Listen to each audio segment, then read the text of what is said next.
While all eyes are on the presidential election between Donald Trump and Joe Biden, as we are less than a week away from election night, it's important to also focus on the race for the House and the Senate, as current polls show a chance for the Democrats to take back control. Currently, as it stands, the Republicans have a majority in the Senate, 53 to 47 to be exact. But in the 35 seats up for re-election, it could come down to 7 key races. Right now, the main targets for Democrats are Maine with Sarah Gideon, North Carolina with Cal Cunningham, and Iowa with Teresa Greenfield. In these 3 races, the Republican incumbents have been struggling in the polls alongside President Trump. The Democrats also have their eyes on Georgia, with it having a special election similar to Arizona. There's also Montana and South Carolina as well.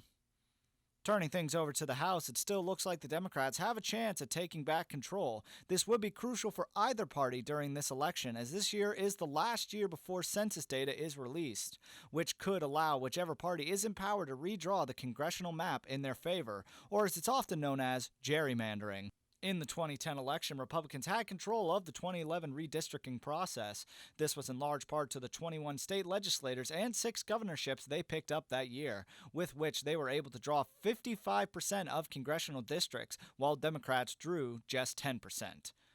But currently, projections are showing that Democrats have a chance to gain between 10 to 20 seats in former Republican districts during this election.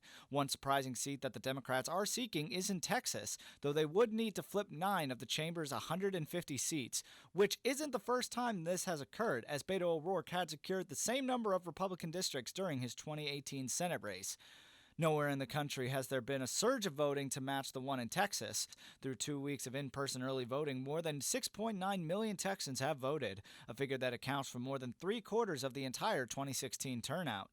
The turnout is the highest in the state's biggest metropolitan areas, which are the core state House battlegrounds. While both parties are targeting certain states as we inch closer to Election Day, no doubt every vote is going to count, and each party will need every one that they can get. And it's important to remember that these elections are just as important as the one for the White House in determining the outcome for the next 4 years.